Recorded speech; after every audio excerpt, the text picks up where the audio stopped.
Imagine you are flying a commercial jet at 30,000 feet. It's the middle of the night, and it is just pitch black outside. Right, total darkness. Exactly. The temperature outside plummets, the air density shifts rapidly, and suddenly your altimeter starts lying to you. And that's terrifying because that is the primary instrument keeping you safely separated from the terrain. Yeah, and separated from other aircraft. It says you are holding steady at 30,000 feet, but in reality, you are hundreds of feet lower and descending. So in that exact moment, how do you actually know? How do you catch the lie before it becomes a catastrophe? That's the ultimate terrifying scenario for any flight crew. And it really highlights exactly why the training we are looking at today is so rigorous. I mean, you can't just trust a screen. Exactly. If a pilot blindly trusts an instrument on a screen without, fundamentally understanding the physics of how that instrument actually gets its data, they are incredibly vulnerable. It's basically the difference between being a machine operator and being a true aviator. That's a great way to put it. Welcome to the deep dive. If you are listening to this right now, maybe you are a student pilot grinding through your flight hours, or maybe you're just, endlessly fascinated by the intricacies of aviation. Or maybe you're prepping for the exams. Right, maybe, and I really feel for you if this is the case. You are staring down the barrel of the Airline Transport Pilot License, the ATPL, specifically the instrument syllabus. Oh yeah, that is a mountain of information. It's the absolute definition of drinking from a fire hose. So our mission today is to take a massive stack of your syllabus sources, from the European Union Aviation Safety Agency course manuals to the latest exam updates, and just extract the critical knowledge. We're basically going to clearly structure and unpack every single provided detail in these sources. Yeah. So you can really understand the concepts inside and out. It is a phenomenal amount of information, but it is depthly logical once you see the connections, right? It really is. We are going to explore, the psychology of how your training is actually designed, the shifting regulatory landscape of the European Central Question Bank, the absolute core physics of the atmosphere. And your instruments, the networking of the modern glass cockpit, and finally that rather daunting administrative reality of getting your license post-Brexit. Yeah, that last part is crucial for anyone studying right now. So if you are driving to the airfield or sitting at your desk dreading the study session, let's just take a breath and break this down. Let's start with the blueprint itself. The foundation of it all. When you look at the EASA ATPA Integrated Course Manual, the first regulatory framework that hits you is ORA.ATU.230. And what strikes me here is that EASA explicitly bans the idea of just locking a student in a classroom for a year to memorize textbooks. Yeah, they strictly forbid treating theoretical knowledge as an independent, self-standing module. You can't just read about flying. EASA mandates that theory must be fully integrated with practical flight training. Or at least in a simulator, right? Exactly. A flight simulation training device, an FSTD. They use this specific term, pedagogical efficiency. Pedagogical efficiency. I mean, it sounds like something an academic would say to make learning sound like a factory assembly line. But what does that actually look like for you, the student pilot, on a typical Tuesday morning at the flight school? Well, practically, it means that if you spend your morning in a ground school lecture learning about, say, the gyroscopic precession of a turn coordinator, you aren't going to wait 6 months to actually see it. Right, you need to apply it. Yeah, that same afternoon, you're going to get into a Cessna or a simulator, put on a view-limiting device so you can't see out the windows, and physically execute a standard rate turn using that exact instrument. So you're applying the theory while the neural pathways are still fresh. Precisely. Humans just do not retain complex life-or-death information through passive reading alone. The approved training organizations, the ATOs, are legally required to build your course using a specific instructional system design framework to ensure this integration actually happens. And that framework is called the ADDIE model, right? Yes, the ADD model. ADDIE. Walk me through how a flight school uses that to basically build a pilot. So ADDIE stands for Analysis, Design, Development, Implementation, and Evaluation. First, the analysis phase. The regulators in the school look at what a competent airline pilot actually needs to do in modern airspace. What are the specific cognitive and motor skills? Once they know the target, they move to design. Right. They sketch out a phase-by-phase syllabus, integrating the theory with the flight exercises. Then comes development. This is where they actually write the lesson plans, program the simulator scenarios, build the study materials. And implementation is obviously the actual teaching phase, where the student is in the seat learning. Exactly. But the last letter, E, for evaluation of the syllabus makes a really sharp, distinct point about two different types of evaluation. It highlights formative assessments versus summative assessments. Okay, stop right there. If I'm a student, why do I care about the terminology of how I'm being graded? I mean, isn't a test just a test?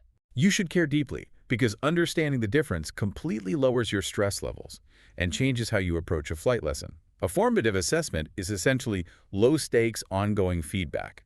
So it's happening continuously during the learning process. Yes, when you are in the simulator and you mismanage a flap extension speed, the instructor pauses the sim, points out the error, and you discuss it. The instructor is evaluating your learning process and identifying weak spots before they solidify into bad habits. It is literally forming you as a pilot. Okay, so a formative assessment is basically the coach giving you tips during practice, which means the summative assessment is the actual championship game. That's a perfect analogy. A summative assessment happens at predetermined, hard milestones. A progress check ride or your final skills test. So it's pass or fail? Absolutely. This is an evaluation against established, inflexible performance indicators. Have you met the legal standard to fly an aircraft solely by reference to instruments? Yes or no? It is the gatekeeper. But here is where the old stereotype of aviation training kind of falls apart for me. The cliche is that to pass those summative assessments, you just need rote memorization. You memorize the maximum crosswind limit, you memorize the V-speeds, you execute the maneuver like a robot, and you pass. That used to be the case, but not anymore. Right, because this manual introduces a requirement called Area 100 KSA, knowledge, skills, and attitude. Now, knowledge and skills make sense to me, but I have to push back on the attitude part. How do you objectively evaluate a pilot's attitude in a summative exam? You can't just hand them a multiple choice sheet asking if they are a good team player. It is a brilliant question, and honestly, it was a massive challenge for aviation regulators. Area 100 KSA represents a total paradigm shift. Yeah. EASA finally realized that pilots weren't crashing planes because they forgot the formula for lift. They were crashing because of human factors. Exactly. Poor communication, arrogance, inability to manage workload, or just freezing under pressure. So to measure attitude, assessors now use standardized behavioral markers and what they call word pictures. Word pictures. Explain that to me. What is the examiner actually looking for when they sit behind you in the simulator? Instead of a subjective feeling of, I like how we handled that, the examiner has a strict rubric of observable behaviors. Say you have an engine fire during a high workload departure. They're watching specifically for how you interact with the crew. So what's a positive word picture look like? A positive word picture for attitude might be the pilot actively solicited input from the first officer, acknowledged the input, and clearly verbalized the plan. And a negative one? A negative word picture would be the pilot fixated on the primary display, ignored warnings from the first officer, and isolated themselves from the crew. Wow, so it's very specific. Extremely.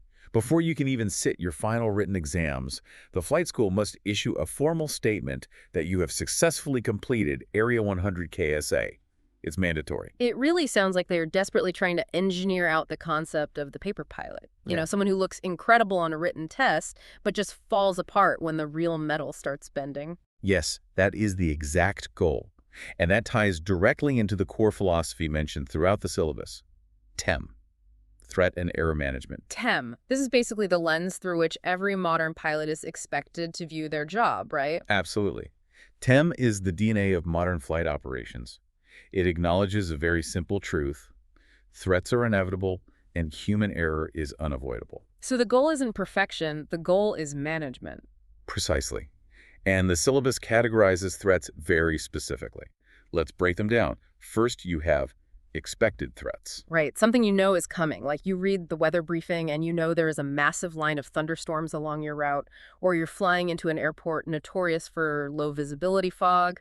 You can brief for that. You can carry extra holding fuel. Exactly. Then you have unexpected threats. An in-flight engine failure, a passenger having a sudden medical emergency, a flock of birds striking the windshield right on rotation. You can't plan exactly when those will happen, but you train the procedure so you can manage them. Exactly. But the third category is the one that is really insidious, latent threats. These are the invisible traps. Give me an example of a latent threat that a pilot might face. A classic latent threat is a poorly designed cockpit interface. Imagine an aircraft where the toggle switch to retract the landing gear is identical in shape and placed right next to the toggle switch to retract the flaps. Whoa, that sounds like a disaster waiting to happen. Right. On a normal day, the pilot looks and selects the right one. But under the stress of a missed approach, with alarms blaring, that design flaw is a latent threat waiting to induce an error. The pilot might inadvertently raise the gear while still on the runway. The threat was always there, hidden in the engineering. That is terrifying. Now, the manual also splits threats by their source, environmental versus organizational. Environmental threats are the physical world, like adverse weather or a runway covered in sheet ice. But what constitutes an organizational threat? Organizational threats are incredibly dangerous because they come from the pilot's own company or support structure. It is operational pressure. Like being pushed to fly when you shouldn't. Yes, a dispatcher pressuring a captain to accept an aircraft with a minor unaddressed maintenance issue because the flight is already delayed. Or unrealistic turnaround times that force crews to rush their pre-flight checklists. Wow. So if a pilot is stressed about getting fired for being late, that is literally an organizational threat that drastically degrades their cognitive bandwidth. Absolutely. It takes away their ability to manage other threats safely. Okay, so if the entire ADIA framework, the Area 100 KSA evaluations, and the TEM philosophy are designed to build a resilient pilot, how does the actual written multiple choice test keep up? Because the real world changes fast. If you are studying for this exam right now, you are trying to hit a moving target. You really are. And that moving target is called the ECQB, the European Central Question Bank. This is the master database of thousands of questions used by all ESA member states for their theoretical exams. And it has to evolve constantly, right? Yeah. Yes, because European Union legislative material and ICAO standards and recommended practices, the SARPs are continually updated. If aviation law changes, the test has to change immediately. Let's look at the specific documentation for the upcoming updates. We have the 2024 and 2026 ECQB changes right in front of us. If we start with 2024, the major disruption came from Regulation EU 2021-2337. This was a massive overhaul of all weather operations. It was. The syllabus notes the introduction of advanced air crash concepts and operational credits for using enhanced flight vision systems, or EFVS. What is interesting from a testing perspective is how EASA actually managed this rollout.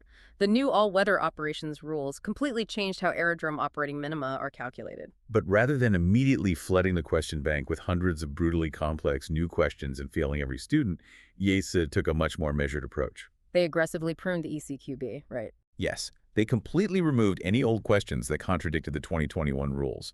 They focused Subject 070 operational procedures on the core elements that remained unchanged, while just slowly seeding in the new concepts surrounding head-up displays and enhanced vision systems. That is a relief for anyone taking the test right now. But the 2026 updates, this is where we see some dramatic, fundamental shifts in how a pilot operates. Huge shifts. The 2026 update specifically targets Subject 070, Subject 010 for air law, Subject 090 for communications, and Subject 050 for meteorology. It aligns with ICO Doc 007 version 2025 regarding the North Atlantic high-level airspace. But the absolute blockbuster rule change here, the one that will undoubtedly be a trap on the exam, is SRO 224404, the loss of radio communications. Yes. The communications failure procedure. For decades, this has been one of the most ingrained emergency procedures a pilot learned. Exactly. I mean, I remember learning this on day one. If your radio dies, you set your transponder to SWAT code 7600. It is universal. But the 2026 update introduces a new transponder code 7601. Yes, 7601. I need you to explain this to me because it feels like changing the number for 9/11. Why introduce 7601, and what is this massive shift from the old 7-minute rule to the new 20-minute rule? It does feel like a seismic shift, but it is a necessary evolution based on how congested and technologically advanced airspace has become. Let's look at why it changed. Under the old rules, if you lost voice communications, you squawked 7600, and you essentially had a 7-minute window to try and fix it. Right. 7 minutes to troubleshoot before you become a silent, unguided missile in the eyes of air traffic control. Yeah. And you just have to proceed exactly according to your filed flight plan. Exactly. But in modern airspace, aircraft are moving incredibly fast, and the skies over Europe and the North Atlantic are vastly more densely packed. At the same time, we have all these new technologies. Data link communications like CPDLC, which is essentially text messaging between the pilot and ATC, are becoming standard. So if a pilot loses their primary VHF voice radio, they might still have data link or satellite comms or a secondary radio? Right. The introduction of 7601 And the shift to a 20-minute rule reflects a need for nuance. A 7-minute window is an incredibly short, stressful period to try and reboot a digital radio system, attempt to hail alternate facilities on guard frequencies, or establish a data link connection. And stress leads to rushed checklists, and rushed checklists lead to compounding errors. Precisely. So by expanding it to 20 minutes, they are explicitly applying that threat and error management philosophy we talked about. They are giving the crew the gift of time to manage the unexpected threat of a comms failure without panicking. It gives the flight crew time to execute their troubleshooting predictably. And just as importantly, it gives air traffic control a wider, more standardized time frame to identify the aircraft on radar and safely route other traffic out of its way before they have to assume the absolute worst-case scenario. Exactly. The 7601 code gives ATC a more specific diagnostic of the aircraft's communication status in this new digital environment. That is fascinating. The regulations are really just catching up to the speed and density of reality. Now, the 2026 ECQB update also highlights changes to meteorology, specifically the format of the World Area Forecast Center, the WAFC T+24 significant weather charts. Yes, format changes. So if you're taking your exams in 2026, you cannot rely on old study guides. You have to know the new chart formats. The exam is absolutely ruthless in that regard. If the international standard changes on January 1st, the exam will test the new standard on January 2nd. You must study the current legal reality. No exceptions. Okay, so we've established the philosophy of the training and the evolving bureaucratic landscape of the exams. Now, I want to step out of the classroom and get into the actual cockpit. Let's do it. Let's dive into the permanent physical laws of the aircraft systems you will be tested on. We are moving into Subject 022, Instrumentation, and the syllabus starts with the absolute visual foundation of a pilot scan, the Basic T and the Basic 6. The Basic T is the standardized layout of your primary flight instruments. It was designed decades ago and remains consistent across almost all aircraft, from a simple trainer to a massive airliner. Why has it stayed the same for so long? For a very specific reason, cognitive efficiency. In an emergency, your eyes need to know exactly where to snap to gather critical data without searching the panel. Let's visualize the physical arrangement for the listener. The Basic T forms a cross on the dashboard. In the top center, the core of everything is the attitude indicator, the artificial horizon showing pitch and roll. Right. To its immediate left is the airspeed indicator. To its immediate right is the altimeter. And directly below the attitude indicator, forming the stem of the T, is the directional indicator, the DI, showing your heading. Perfect. And if you expand that layout to the Basic 6, you just add 2 more instruments to the bottom row, flanking the DI. You add the turn coordinator, which shows the rate of turn and coordination, and the vertical speed indicator, the VSI, which shows your rate of climb or descent. But here is the catch. To understand how half of those instruments even function, you have to understand atmospheric physics. You have to fundamentally understand pressure. Yes, pressure is everything in aviation. The syllabus specifically demands that you can define absolute pressure versus differential pressure. Absolute pressure is the total pressure of a fluid or gas measured against a perfect, absolute vacuum, zero pressure. Right. Differential pressure is entirely different. It is simply the measured difference in pressure between two distinct, separate points. And you must be completely fluent in the units of measurement. The exam will throw multiple units at you, and you have to convert them mentally. We are dealing with pascals, bar, inches of mercury, which you will see abbreviated as NHG, and pounds per square inch of PSI. Let me test that. 1 hectopascal is equal to 1 millibar, which is 100 pascals, right? Correct. And standard sea level pressure is 113.25 hectopascals, or 29.92 inches of mercury. You have to know those numbers cold. They will be tested. Now, I always try to visualize pressure because just talking about numbers on a dial is pretty abstract. The analogy I always use is a swimming pool. Atmospheric pressure is essentially just the physical weight of the air molecules stacked up above you. I like that analogy. Imagine standing at the bottom of a 10-foot deep swimming pool. The water pressure against your eardrums is highest at the bottom because you have the physical weight of all that water pushing down on you. As you swim up toward the surface, the weight decreases and the pressure decreases. The Earth's atmosphere is just an ocean of air, and we live at the bottom of it. That's exactly right. But here is the trick, and this is where pilots get killed if they don't understand it. Unlike water, which is largely incompressible, air is highly compressible. So the air water at the bottom of our atmospheric pool is squished together. Yeah. It is much denser than the air at the top. That is an excellent visualization, and it leads directly into the core problem of altimetry. Because air is compressible, its density doesn't just change with altitude, crucially, it changes with temperature. The physics are straightforward. Warm air expands and becomes less dense. Cold air contracts, packs closer together, and becomes much denser. This creates a lethal problem for aircraft instruments that rely solely on measuring ambient pressure to calculate how high they are off the ground. Because if the temperature today is freezing cold, the air is packed tightly together, meaning the pressure drops off much faster as you climb than it would on a warm day. Exactly. But how does an instrument actually know what a normal day is supposed to look like? It uses the ISA, the International Standard Atmosphere. This is arguably the most important acronym in the instrumentation section. ISA is a completely theoretical mathematical model of the atmosphere.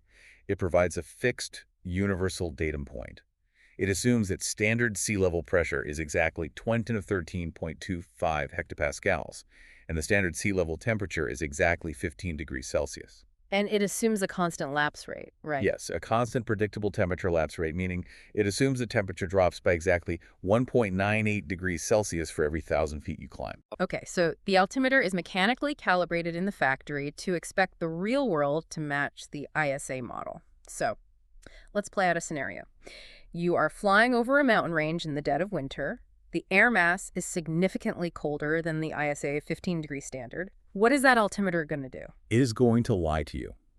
Because that cold air mass is contracted and dense, the pressure levels are physically compressed closer to the ground. As you fly into that cold air mass, the pressure drops rapidly. Right, because everything is swished down. Exactly. Your altimeter, which is basically just a dumb mechanical barometer, senses that low pressure.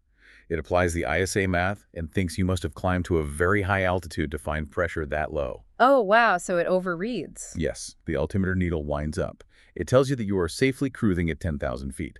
But in reality, because the air is cold and compressed, your true altitude might only be 9,000 feet. You are a full 1,000 feet lower than you think you are. You are in the clouds, trusting the instrument, and you fly a perfectly functioning, multi-million-dollar aircraft directly into the side of a granite mountain. Yes, that is exactly why the old aviation adage exists.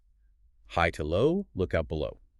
If you fly from an area of high pressure to low pressure, or from an area of high temperature to low temperature, your altimeter will read higher than your true altitude. You are lower than you think. If you do not understand the physics of the International Standard Atmosphere, you cannot safely correct for temperature errors. It's as simple and as brutal as that. So how does the aircraft actually physically capture that swimming pool pressure to feed into the dials? That brings us to the mechanical nervous system of the aircraft, the pitot-static system. The pitot-static system is tasked with measuring two distinct properties of the air mass: static pressure and dynamic pressure. Let's break down the physical architecture of a pitot tube because the exam expects you to know exactly how it is built. A pitot tube is typically an L-shaped metal probe sticking out of the nose or the wing of the aircraft, pointing directly into the oncoming airflow. Right, directly into the relative wind. The forward-facing hole is the pitot opening. As the plane flies, it rams into the air molecules, forcing them into that tube. That opening measures total pressure, which is the ambient static pressure of the atmosphere, plus the dynamic pressure generated by the forward speed of the aircraft. But to figure out how fast you are going, you need to isolate just the dynamic pressure. To do that, the system also uses static ports. These are usually small flush holes on the side of the fuselage, right? In an area where the air is relatively undisturbed. Exactly. They measure only the ambient, still air static pressure. And internally, a pitot tube is surprisingly complex. The syllabus requires you to know that it contains a vital heating element. If you fly through a supercooled cloud, ice can instantly form over that forward opening, sealing it shut. The heating element prevents this. It is absolutely critical. We have seen exactly what happens when that heating element fails or is overwhelmed. Air France Flight 447 over the Atlantic. The pitot tubes iced over, the airspeed indicators failed, the autopilot disconnected, and the crew, lacking an understanding of the underlying physics of what was happening, stalled the aircraft all the way down into the ocean. Yes, the stakes for understanding this tiny heated tube could not be higher. The pitot tube also features microscopic drain holes, doesn't it? Yes, when flying through heavy rain, water enters the tube. If it couldn't drain, it would fill the pressure lines, block the airflow, and give erratic false readings to the instruments. You have to know about the drain holes for the exam. Okay, so we take those pressures, route them through pneumatic tubes, and feed them into the instruments. Let's start with the altimeter specifics. We covered the temperature errors, but for Yeah. the exam, you need to know your barometric references cold. They will try to trick you on these. Okay, QNH. If you dial QNH into your altimeter subscale, the instrument will read your altitude above mean sea level, QFE.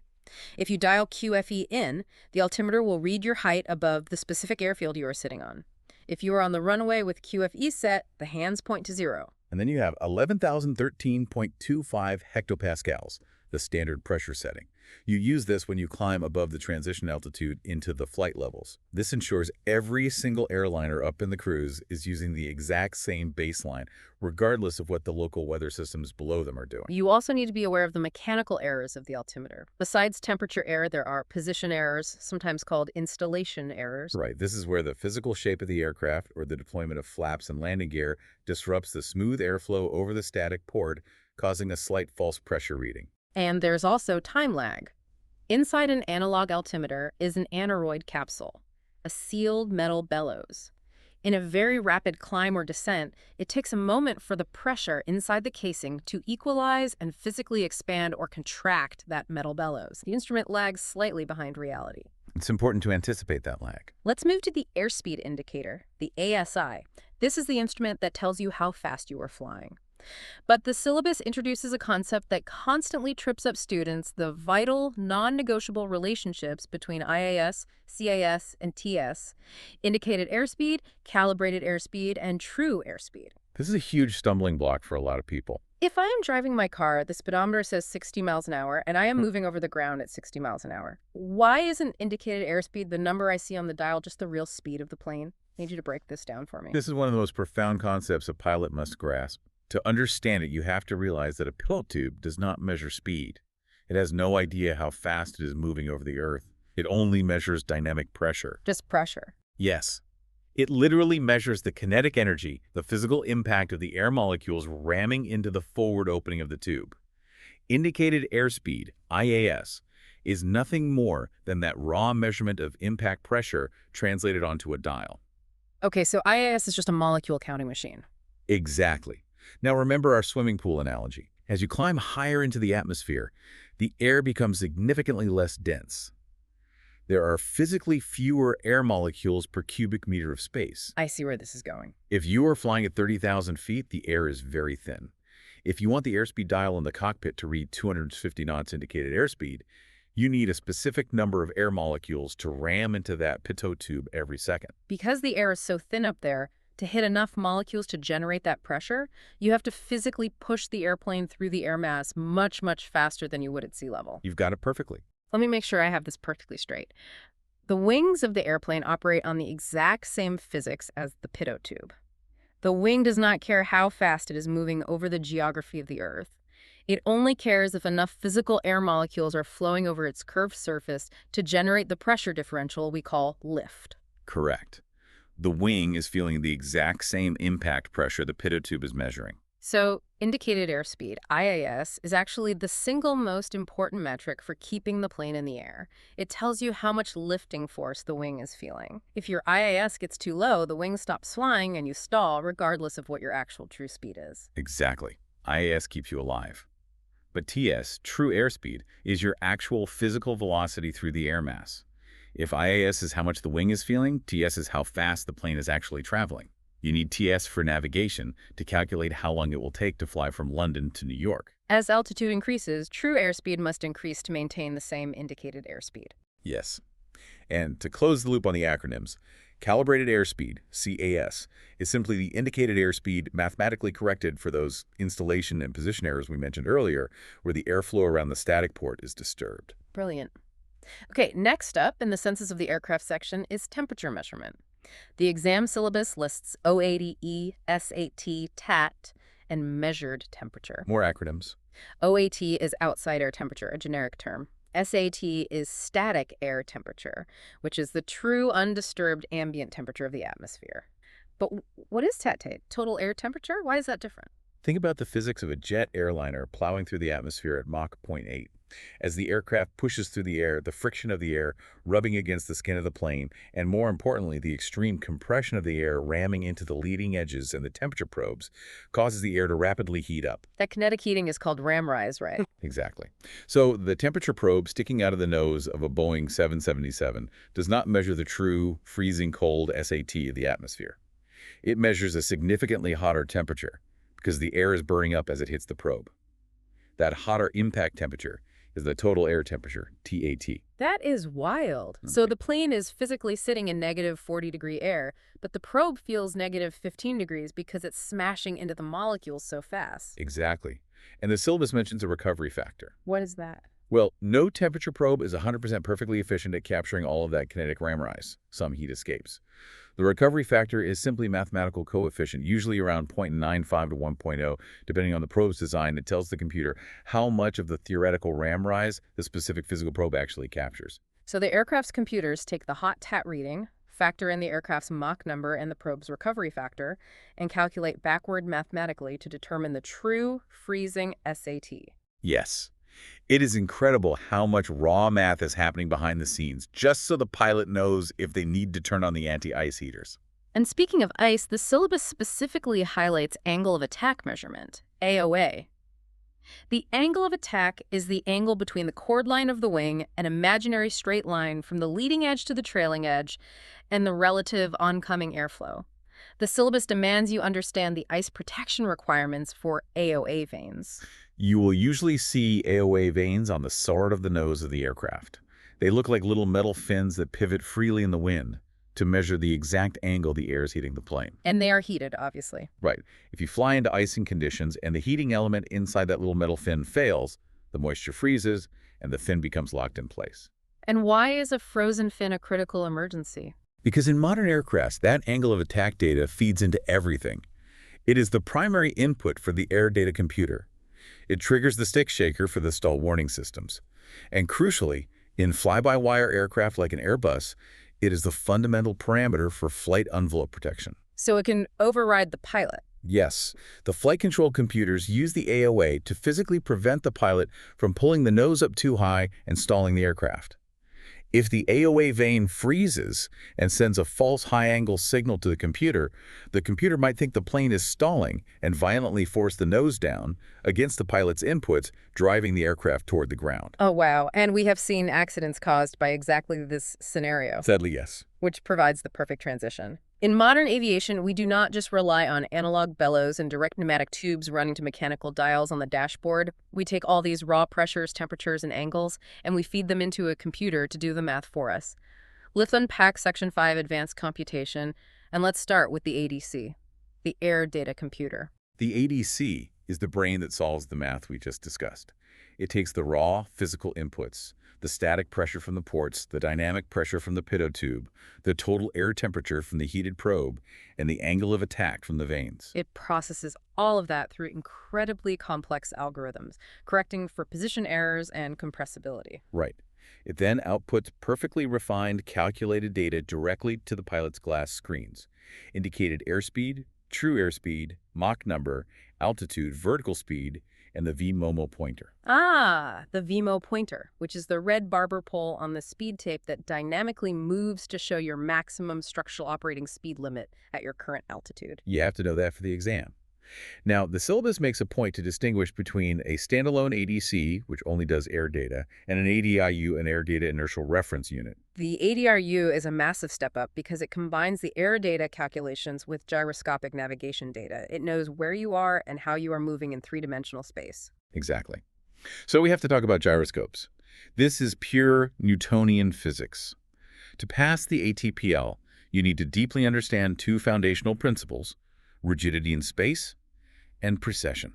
These are the two laws that allow an aircraft to navigate without looking out the window. I always try to explain this using a bicycle wheel. It's the best visual. If you take a bicycle wheel off the bike, hold the central axle in your hands, and have someone spin the wheel as fast as they can, you suddenly feel this bizarre physical resistance. When that heavy mass is spinning rapidly, it desperately wants to stay in its exact original plane of rotation. If you try to twist your wrists and tilt the axle, it physically fights you. That resistance is rigidity in space. Right, it resists any force applied to it. But here's the really weird part. Precession. If you are sitting in a swivel chair holding that spinning wheel and you push hard on the top of the axle to tilt it forward, the wheel doesn't tilt forward. Instead, the force you applied actually acts 90 degrees away in the direction of rotation.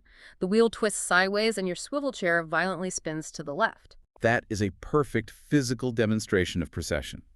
A force applied to a spinning gyroscope acts 90 degrees in the direction of rotation. And those two principles, rigidity and precession, are the entire basis for gyroscopic flight instruments. Take the attitude indicator, the artificial horizon. Inside an older unit, there is a vertical gyro spinning thousands of revolutions per minute. Because of rigidity in space, that gyro stays perfectly upright relative to the Earth, no matter what the airplane does. As the aircraft pitches up or rolls to the side, the instrument casing moves around the stable gyro. Sensors measure the difference in angles between the stable gyro and the moving casing, and use synchros to electrically transmit that difference to the display screen, showing you your pitch and roll. And what about navigation? The syllabus contrasts the directional gyro, the DI, with a simple direct reading compass. A magnetic compass is just a magnetized needle floating in fluid aligning with the Earth's magnetic fields. Why isn't that enough? Why do we need a complex gyroscope to tell us which way is north? Because a magnetic compass is notoriously unstable in flight.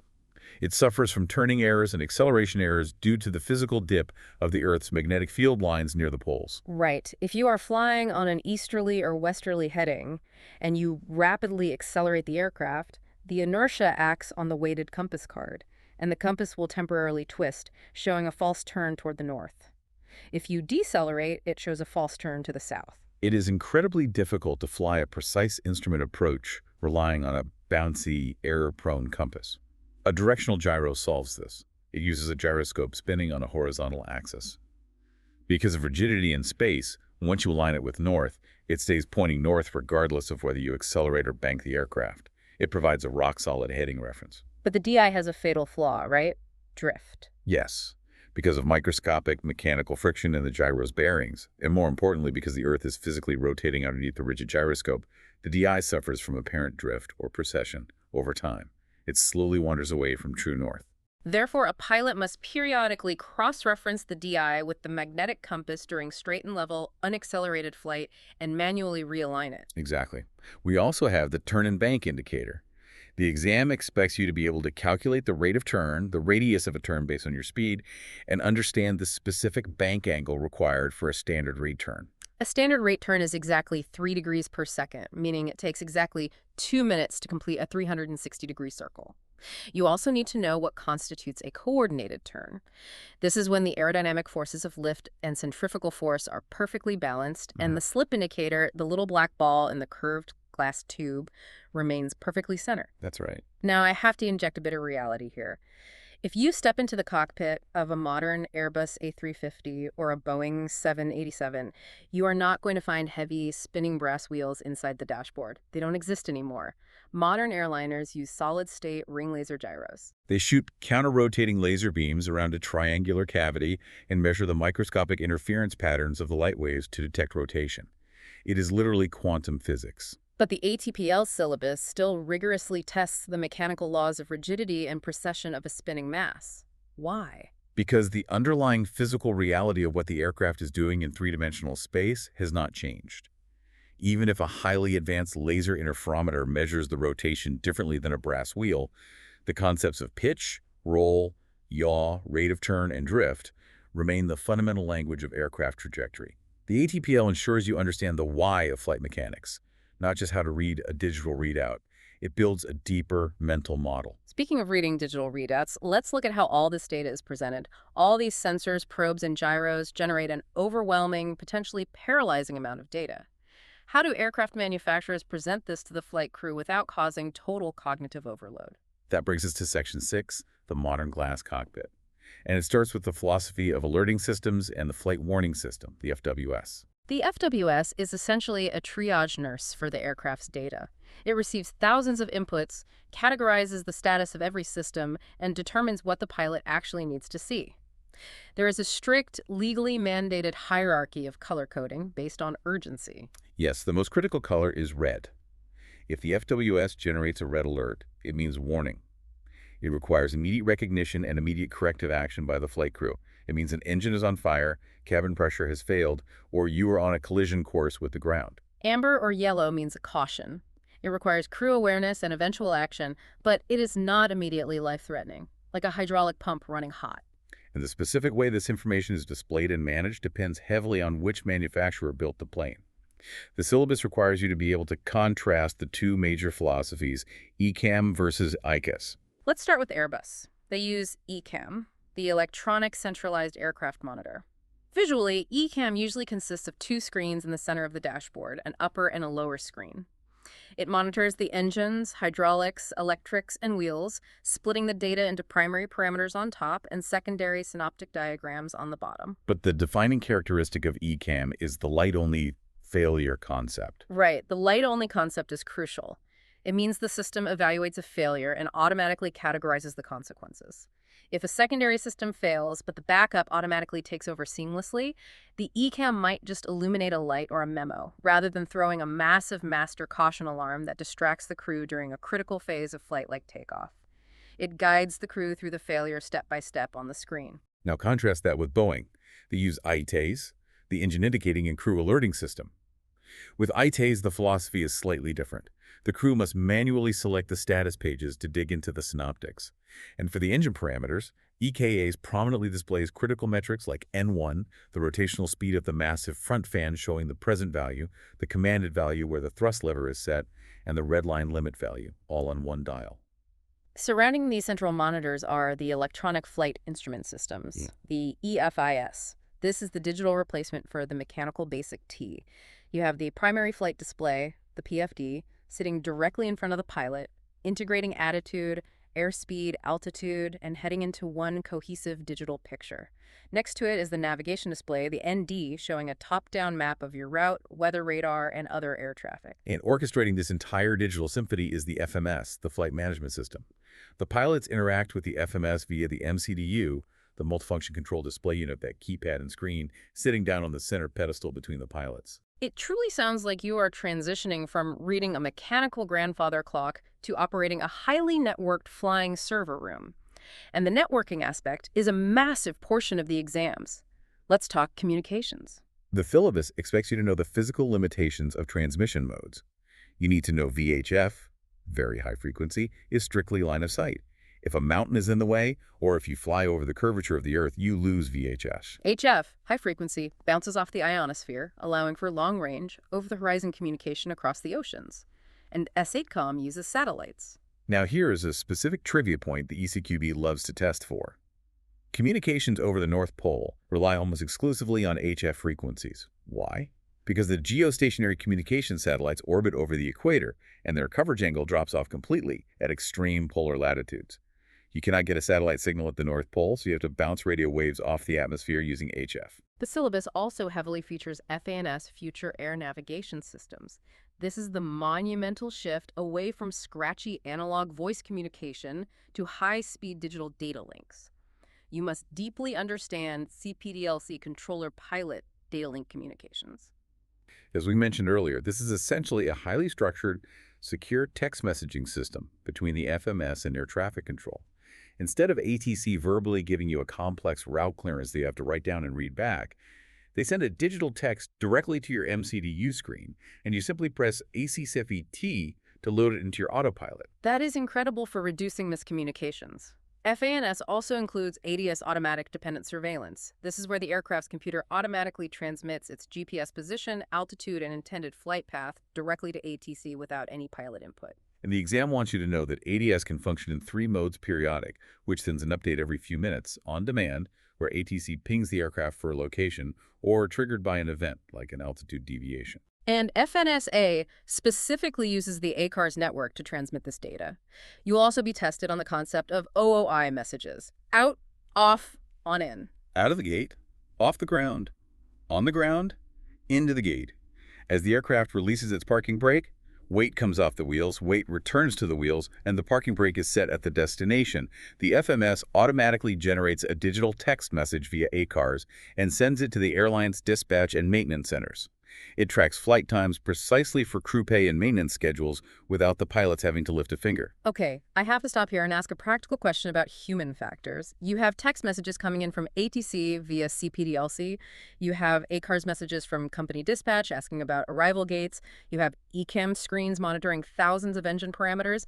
How do pilots manage the sheer distraction of receiving free text messages and monitoring complex synoptics while actively flying a massive airplane? This touches on one of the most brilliant and heavily tested ergonomic design philosophies in aviation, the dark cockpit concept. The dark cockpit. Explain the psychology of that. The human brain is terrible at monitoring a steady state for anomalies. If you stare at a panel of 50 green lights for 5 hours, you will suffer from alarm fatigue and complacency. You might miss the one light that turns amber. The dark cockpit philosophy dictates that if a system is working normally, it should not be demanding your visual attention. Right. Push buttons on the overhead panel should not be illuminated if they are in their normal configuration. Screens should not be cluttered with green all systems normal text. A well-designed glass cockpit stays entirely dark and quiet during normal operations. It manages the pilot by exception. The system only lights up, chimes, or displays text when a parameter exceeds a safe limit or requires a configuration change. It prevents the exact cognitive info overload you mentioned. That is a phenomenal way to design a user interface. Now, before we leave the glass cockpit, there is one specific mathematical formula you absolutely need for the FMS portion of the exam, and that is the performance factor, commonly known as the cost index. If you are taking notes, write this down. Cost index equals aircraft operating cost divided by fuel cost. The keywords the exam question will look for are aircraft age and fuel. The cost index is how the airline tells the flight computer how to fly the plane economically. It is a ratio. If the airline sets a cost index of 0, it tells the FMS that fuel is incredibly expensive, so the autopilot will fly at the absolute maximum range speed, flying slower to burn the absolute minimum amount of fuel, even if the flight takes longer. Conversely, if an airline sets a massive cost index, like 999, it tells the computer that hourly operating costs like crew overtime pay or the financial penalty for missing connecting flights are far more expensive than fuel. The FMS will command the autopilot to fly as fast as structurally possible, burning massive amounts of fuel to get to the destination quickly and save on hourly costs. So the pilots literally type a number into the computer, and it dynamically balances the economics of the flight. Okay, so we have extensively covered the highly advanced fly-by-wire networked jet systems, but here is the curveball that frustrates so many students. The ATPL exam, the license to fly a Boeing 777, also expects you to retain and thoroughly understand the fundamental mechanical basics of much smaller, rudimentary aircraft. Yes. This brings us to Section 7, the Foundation, General Knowledge, and the NPPL PPL bridging material. The syllabus strictly mandates that you must master the fundamental bridging knowledge, the concepts you learned when moving from a national private pilot license to a standard PPL and up to the ATPL. You cannot just discard the basics because you are studying jets. You must understand basic airframes, the physical design of the aircraft, the aerodynamic loads, the combination stresses like tension, compression, and torsion placed on the fuselage, the wings, and the tail structure during flight. You must know how secondary flight controls like trim tabs aerodynamically relieve control pressures. You have to know basic hydraulics, hydromechanics, the different properties of hydraulic fluid types, how the nose wheel steering actuator actually functions, and the mechanics of multi-disc anti-skid brakes. For electrics, it is not enough to know the computer turns the power on. You need to understand the physics of electricity. You need to know direct current versus alternating current. You must be able to define voltage, current, resistance, Ohm's law, amplitude, and phase. And you must know how to apply them. If your primary alternator fails and you are running purely on battery power, Ohm's law dictates how much electrical load you can sustain before the battery drains to 0. You need to know the specific discharge characteristics of lead-acid versus nickel-cadmium batteries. You even need to understand static electricity. Why are there little wire wicks, static discharges, bolted to the trailing edges of the wings? Because as the plane flies through precipitation, it builds up massive amounts of static friction. If those dischargers aren't there to bleed the static back into the atmosphere, the electricity will discharge through your communication antennas, completely destroying your radio reception. You must grasp how a basic electrical system is distributed, the function of bus bars, common earth grounding, and priority distribution networks that automatically shed non-essential electrical loads, like the galley ovens, in the event of a generator failure. And then we get to power plants, piston engines. The syllabus requires you to understand internal combustion basics. You need to know the fundamental difference between a carburetor and a fuel injection system. And specifically, it hammers on the severe, deadly icing risks associated with carburetors. You need to understand basic air cooling systems, oil lubrication paths, magneto-ignition circuits, and fuel mixture control. For propellers, you must know aerodynamic parameters, how a constant speed propeller maintains its RPM by using engine oil to physically twist the pitch of the blades, and the handling characteristics of different operating modes. Now, I have to push back here because I know a lot of students pull their hair out over this section. If you are taking an ATPL exam, which is explicitly the theoretical license to command a multi-crew, multi-engine jet airliner, why on earth does the syllabus still test you on carburetor icing in a simple four-cylinder piston engine? Jets do not have carburetors. It feels archaic. Is this just legacy hazing by the flight schools? I completely understand the frustration. It feels like studying a horse and buggy to get a Ferrari license. But it comes back to the pedagogical scaling we discussed at the very beginning and the underlying physical laws of thermodynamics. You do not jump into the right seat of an Airbus on day one. You build your foundational flight hours, your hundreds of hours of decision-making experience in light piston engine aircraft. The physics of how an engine creates thrust or how a fluid system handles a load scales up. Let's take your carburetor icing example. Why does ice form inside a carburetor, even on a warm 20 degrees Celsius summer day? Because as the air is sucked through the narrow venturi of the carburetor, it rapidly accelerates. Bernoulli's principle tells us that as velocity increases, pressure decreases. When pressure rapidly decreases, temperature plummets often by 15 or 20 degrees instantly. Combined with the cooling effect of evaporating fuel, moisture in the air freezes solid inside the engine, choking it of air until it dies. If a pilot does not understand that fundamental physical reality that pressure drops cause temperature drops, they cannot effectively understand the complex pneumatic air conditioning packs on a jet airliner. The foundation is strictly enforced because it builds a pilot who possesses a mental model of cause and effect, not an operator who just memorizes which button to press when a screen turns red. Okay, that synthesis makes sense. It is about building a scalable mental model of physics, regardless of whether the plane weighs 2,000 pounds or 500,000 pounds. Speaking of scaling up, building your hours, and moving up the ladder to finally get licensed, there is a massive, incredibly frustrating, real-world administrative hurdle that every European and British student must navigate right now. It is unavoidable, and it dictates the trajectory of your entire career. Let's move to the final section, the administrative reality, UK CAA versus ES licensing. This is the stark post-Brexit reality of commercial aviation in Europe.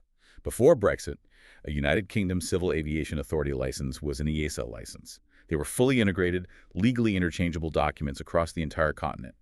You could get your license in London and instantly get a job flying a jet based in Paris or Madrid. Now they are completely separate, legally distinct entities. Students face a critical, career-defining choice right at the start of their expensive ATPL training. Which license do you get? Because you are spending tens of thousands of pounds and you do not want to buy a license you can't use. The rule of thumb provided by major ground schools, like Bristol Ground School, is straightforward on paper. A UK citizen needs a UK CAA license to legally operate G-registered aircraft, meaning aircraft formally registered in the United Kingdom like British Airways. However, if you want to fly EU-registered aircraft, you must hold an EASA license issued by a member state like Ireland, Spain, or Germany. And the complication that traps so many students is that many major airlines operate fleets on both sides of that legal divide. The classic example is Ryanair. Ryanair is a massive employer of newly qualified pilots. They employ hundreds of UK citizens to fly out of their UK bases like Stansted or Manchester.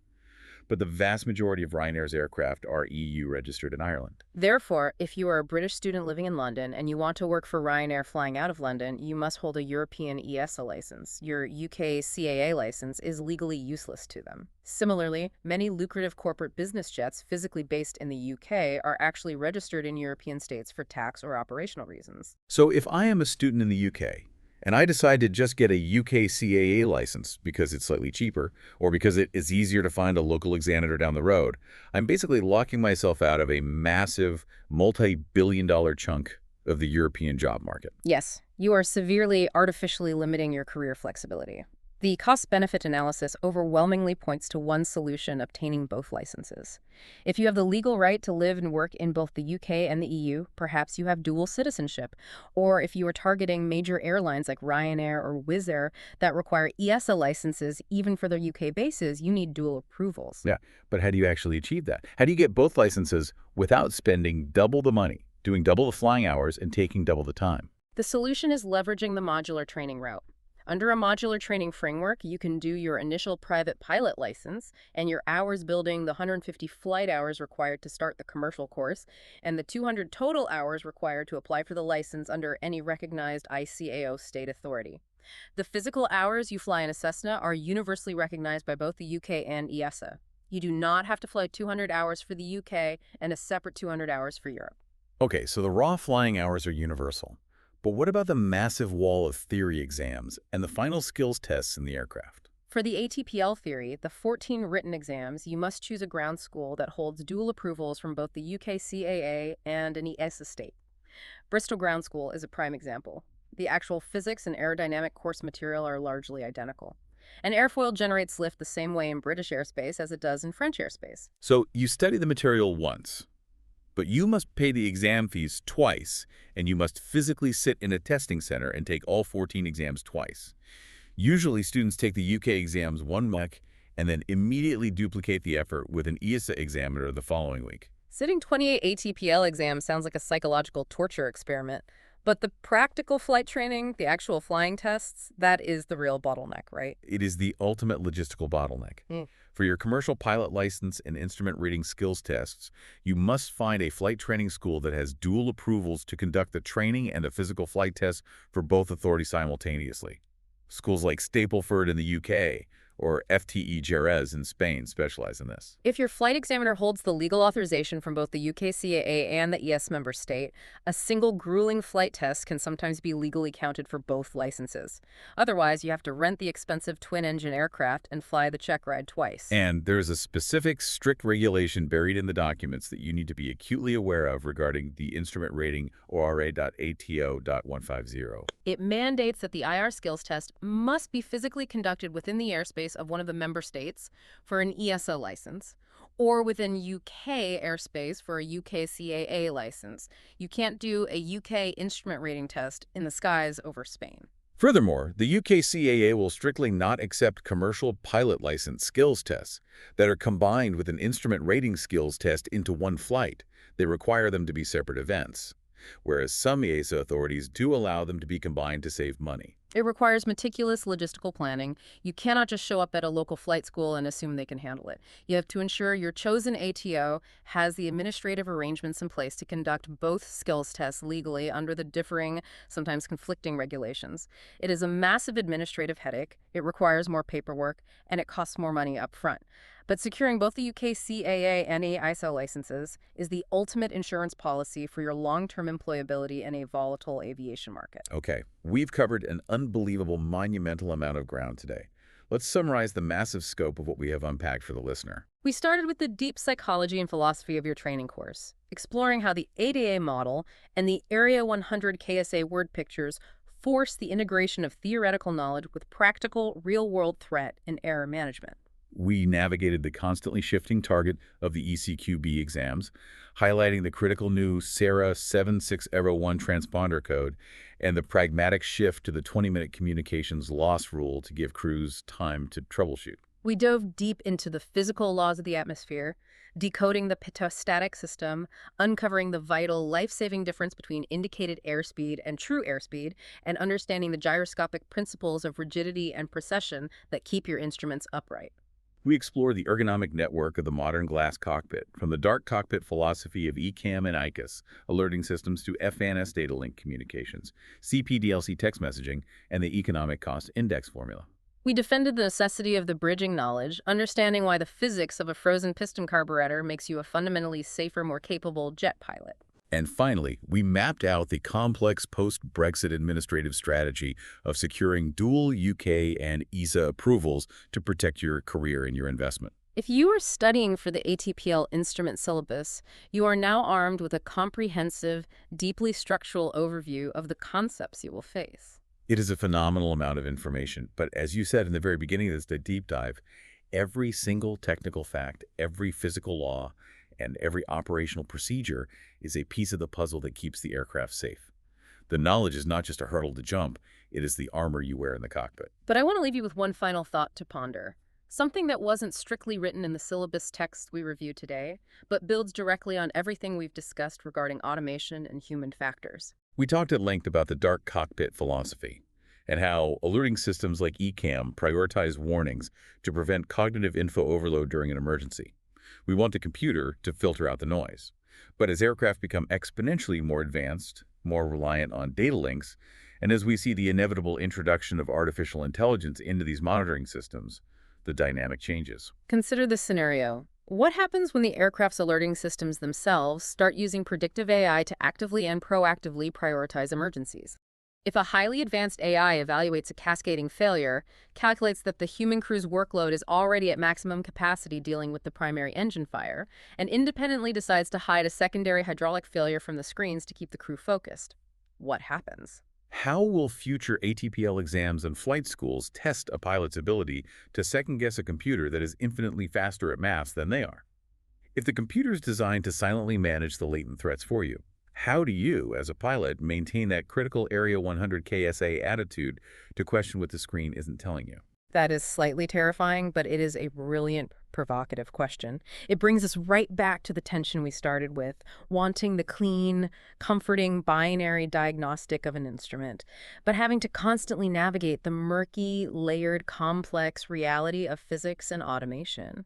It is something for you to think about the next time you look at a perfectly quiet glass cockpit and wonder what the computer might be handling in the background to keep you calm. Thank you so much for joining us on this incredibly deep dive. If you are prepping for those exams, keep exploring the physics, keep questioning the systems, and good luck. You've got this.